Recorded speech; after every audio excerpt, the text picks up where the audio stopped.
क्या नाम है भाई? जिशान। जीशान। कितना अरसा हो गया था तुम्हारी शादी को? 2 साल हो गए थे। लव मैरिज थी? जी। कितना अरसा मोहब्बत रही पहले? पहले तकरीबन 1 साल रही थी, उसके बाद 2 साल बाद हमारी शादी हो गई थी।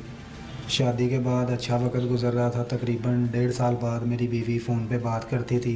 वो बातें मैं तुमसे पूछती हूँ, मुझे ये बताओ कि शादी तुम्हारी अपनी मर्जी से हुई थी, किसी का प्रेशर नहीं था, लव मैरिज थी प्रॉपर? जी, हम दोनों की रजामंदी से। रजामंदी थी? जी। कोई पाँव वाँव पकड़ के मनाया होगा घर वालों को लड़की के? जी, हमने, मेरे वालिद ने माफ़ी मांगी थी। खुश रखूँगा। बीवी पे गुस्सा चढ़ता था तो आवाज़ ऊंची निकलती थी? जी। तो वैसे निकालना। उसके बाद हमारा अच्छा वक्त ऊंचा गुजर बोलो। रहा था। उसके बाद जैसे जैसे वक्त गुजरा वैसे वैसे मुझे शक होता था। उसके बाद शक के नहीं, शक क्यों होता था? तुम्हारी मोहब्बत थी, तुम्हारी कजन भी थी गालिबन। जी, खाला की बेटी थी, कज़न थी मेरी। अच्छा, खाला की बेटी थी, तुम्हारी कजन भी थी, जी। तो शक क्यों होता था? बस वो जब मुझसे चोरी बात करती थी फ़ोन पे तब मुझे शक होता किससे करती थी? किसी और कजन से? उनका कोई पीर है, उनके पोतरे से बात होती थी। एक बार तो मेरे सामने बात हुई थी, उसने मुझे बताया भी था कि मेरा भाई है, लेकिन मैंने शक किया उसको। यानी कि तुम्हारी नीयत में फतूर था? वो बाहर बात कर रही थी, जब मैं उसके पास गया तब उसने फ़ोन काट दिया। हो सकता है कि वो तुम्हारे लिए तुमने कोई गुस्सा किया हो या कोई घर के हालात खराब हो तो बात करी हो, तुम्हारे डर से चुप हो गई हो। तब तो ऐसी बात कोई नहीं थी, लेकिन तुम्हें महसूस नहीं हुई होगी, लेकिन हो सकता हुई हो सकता हुई होगी, ये तो नहीं पता। कत्ल का इरादा कैसे बनाया था? कोई मूवी देखी थी? कोई मूवी नहीं देखी, सिर्फ मैंने इससे बात की थी हफ्ता पहले। इसने मुझे समझाया था, लेकिन मैंने उस वक्त बात नहीं की। नहीं तो कत्ल दिमाग पे किसी की वजह से सवार होता है ना। सिर्फ वजह ये थी कि वो मुझसे फ़ोन पे चोरी बातें कर। हाँ, तो छोड़ देते ना उसे। बस यही गलती हुई कि मैंने उसे छोड़ा नहीं, और पछतावा है इस चीज़ का। क्या तुमने झूठा शक किया? जी, मेरा शक झूठा नहीं, क्योंकि जब बात करवाती थी मुझसे चोरी करवाती थी। अब ये नहीं, अब भी कह रहे हो शक झूठा नहीं है? अभी तो मान रहे थे। वो तो अगर साबित हो गया तो फिर झूठा ही है। अगर तुम्हें तब भी शर्म नहीं आ रही? तुम्हें तो शर्मिंदगी इस बात की है कि तुम ये हाथ में हथकड़ी पहन के खड़े हो। चलो ये भी मान लेते हैं कि तुम्हारा शक सही निकला या निकलता, तो क्या तलाक देना बेहतर था या यही कदम उठाना बेहतर था? ये तलाक देना बेहतर था। ये यहाँ थाने में आके सबको समझ आ जाती है, घर पे क्यों नहीं आती? अगर जमीर जिंदा है तो कोई सजा अपने लिए सोचिए क्या हो सकती है। जो भी होगी वो कबूल तो करनी पड़ेगी। क्या सजा हो सकती है पता है? जाहिर सी बात है, सजाए मौत ही है। क्योंकि सजाए मौत है। पता किया। और साथ भाई को भी लेके डूबे हो। जिस दिन ये काम हुआ था मैं काम से आया था, ये भी काम से आया था, तो गली में मुझे मिला। मैंने उससे बोला कि मैंने आज ऐसे ऐसे कत्ल करना है। पहले ये मुझे समझाता रहा कि तुम ऐसा काम ना करो, लेकिन जब मैंने इसे मनाया कि तुम मेरे साथ चलो तो ये काफ़ी देर नहीं मान रहा था। लेकिन मेरी बातों में आ गया। हम ऊपर आए छत पे, तो वो बर्तन धो रही थी बीवी मेरी। मैंने उसे गले लगाया, इसने डंडे मारे। डंडे मार के छत पे गया कि देख तो नहीं रहा। उसके बाद ये बाहर भागा। मैंने उसे छुरियाँ मारी। छुरियाँ मार के मैं अपने कमरे में गया हूँ। कमरे में दराज वगैरह तोड़े, सेफ अलमारी तोड़ी, पता चले कि कोई डकैती कर गया। फिर हम दोनों भाग गए। थोड़ी देर बाद मोहल्ले में रोला पड़ गया था कि तुम्हारे घर को कत्ल कर गया। तो जब पुलिस आई तो हमने यही बताया था कि कोई डकैती कर गया, वो मार गया। बड़ी फिल्म चलाई है तुमने। फिर उसके बाद हम उल्टियाँ वगैरह की। मैंने बहाना वो बना, कैसे की? बस ऐसे उल्टियाँ करते रहूँ देख के। आ जाती है वॉमिट ऐसे ही प्रिटेंड करने में? जी, आ जाती है। बड़ी बात है। या कोई गोली वोली खाई थी?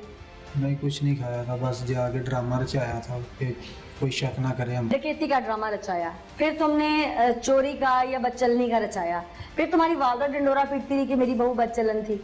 क्यों? जी, मैंने वालदा को भी पता था कि फिर तुम्हारी वालदा ने चोरी का भी ड्रामा किया था। चोरी का उसने इसलिए ड्रामा किया था कि मेरे वालिद साहब चोरी के केस में यहाँ थाने में रहे थे तकरीबन हफ्ता है। पूरी फैमिली रंगबाज है यानी? अच्छा, फिर उसके बाद जब वालदा ने ये सोचा कि हो सकता है फैक्ट्री वाले ने करवा दिया हो, तो उन्होंने फैक्ट्री वालों को हमके नाम। वालदा को पता नहीं था कि तुम मुलव्वस हो? किसी को नहीं पता था, किसी को नहीं बताया था। जब पता चला तो वालदा ने लान तान किया तुम्हें? अब जी, बहुत बुरा उन्होंने बोला। हमारे पीछे भी नहीं है बात आ जल्दी की। तुम इसी काबिल हो। उसके पास मोबाइल था? अपनी अम्मी के मोबाइल से करती थी। अम्मी साथ ही रहती थी? जब हमारे घर आती थी उसकी अम्मी, तब भी हमसे चोरी बर्बाद तो करवाती अम्मी थी। का आना जाना बंद कर देते या वालदा को पूछते बिठा के या अपनी वालदा से जिक्र करते उसको बिठाते हैं, कुछ 4 घर के लोग बिठाते हैं कि मुझे फोन पे बात करना इसका नहीं पसंद। बताया था मैंने अपनी सास को, तो उसने झगड़ा किया था और मुझको वो कहती थी कि तुम मेरी बेटी पे शक करते हो। तो ना करते उसके शक। बाद मैंने उसे भी बताना छोड़ दिया, सब कुछ छोड़ दिया। तुम्हारे दिमाग का गंद फतूर तो महज एक फतूर ही था। लेकिन मेरे जहन में जो शक था वो यही था कि फ़ोन पे बातें करती है। मुझे नहीं पता वो भाई बना के करती है, मुझे नहीं पता उसका क्या उसके तुमने पूछा? पूछा था, हमारा झगड़ा भी हुआ था। तब मेरी सास उसे ले जाती थी, छोड़ जाती थी, हम मना के ले आते थे। लेकिन मेरे जहन में शक इसी वजह से था कि मेरी जो सास है वो जब भी हमारे घर आती थी तो फ़ोन पे बात मुझसे चोरी करवाती थी, जिसकी वजह से मेरे जहन में शक आता। तलाक दे देते। बस यही गलती हुई है, मैं नहीं ये काम कर सका। गलती, पछतावा अपने गुनाह। जुर्म और गुनाह है। लेकिन मेरे शक की बुनियाद यही है कि मेरी सास मुझसे चोरी बात करवाती थी, इसके अलावा कोई बात नहीं। तुम्हें भी अल्लाह ने एक बेटी दी है ना? जी बिल्कुल। उसे तकलीफ होती है, दुख होता है? जी होता है। जिनकी बच्ची तुमने मार दी वो भी तो किसी की बेटी थी। जी बिल्कुल। उन पे क्या गुजर रही है अंदाजा नहीं है इस बात का? अंदाज़ा है, मुझे पता है कि हमें कभी माफ़ नहीं करेंगे, लेकिन कोशिश करेंगे उनसे माफ़ी मांगे, अगर वो माफ़ कर दें। तुमने उनकी दुनिया लूट ली, उसके बाद माफी का तकाजा तुम्हारा। तलाक ना देने की वजह क्या थी बीवी को? इसीलिए नहीं तलाक दी कि बदनामी होगी रिश्तेदार। नहीं तो अभी बड़ा नाम कमा लिया। क्या सोचा था गैरत के नाम पे कत्ल करोगे, लोग फूलों के हार पहनाएंगे? एक महज शक की बुनियाद पर तुमने उसके साथ ये सब कर दिया, तो तुम तो सरीहन सामने गुनाहगार हो और इस बात का तुम कन्फेशन भी कर रहे हो कि तुमने कत्ल किया। क्या सच है क्या झूठ है? तुम्हारे ससुराल की जानिब से सब सामने आ गया। तुम्हारे अपने दिमाग में गंद और फतूर था, इसकी जानिब तो मैं बाद में आती हूँ। हाँ भाई, उसकी तो बीवी थी, उसने शक किया, उसके इख्तलाफात, वो क्या मामला था, वो उनका आपस का मामला था। तुम बेगानी शादी में अब्दुल्ला दीवाने की तरह कहाँ से कूद पड़े? बस मैं अपने भाई की बातों में आ गया था। क्या बातों में आ गए थे? तुम्हें नहीं पता था कि तुम्हारी भाभी है, वो इज्जत का मुकाम है। मैंने बड़ा समझाया था पर मैं भी साथ मिल गया था। इसने कहा भाई तुमने बाद 2 डंडे मार के भाग देना, तो मैं आगे से आप ही अपना काम कर लूँगा। कब से प्लानिंग की हुई थी? हफ्ता पहले इसने मुझे कहा था, तो मैंने उसको तब भी मना किया था, तो फिर भी चुप करके चले गया था काम में। फिर क्या कहा था इसने? कि ये अपनी बीवी को मारना है। मैंने क्यों मारना पूछा नहीं?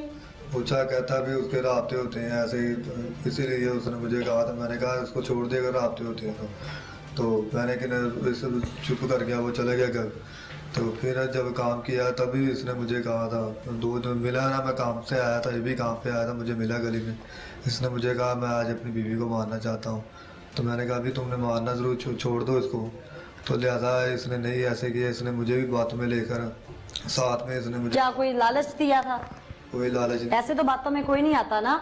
मारने की बात थी, कोई किसी को कहीं छोड़ने की या कहीं पे कोई लेने ले जाने की, पिकनिक मनाने की बात तो नहीं थी कि बातों में आके इंसान बहल जाता है। बस इसने मुझे ऐसे बातें 2-4 बार इसने मुझे कहा था। तुमने घर में अपनी वालदा को नहीं बताया? नहीं, वालदा को किसी शख्स को पता नहीं था। चलो उसके दिमाग पर शैतान था, तुम तो एक ऐसे इंसान थे जो तीसरा बंदा था दोनों के दरमियान। तुम सुन रहे थे बात, तुम घर में किसी को बताते कि भाई ये प्लान कर रहा है। तब मेरे जहन में भी क्यों? आ गया था। क्राइम पार्टनर हो एक दूसरे के। नहीं, मेरे भाई ने मुझे ऐसे बातों में ऊंचा बोलो। मेरे भाई ने मुझे बातों में लगाया था, इस बातों में आ गया था।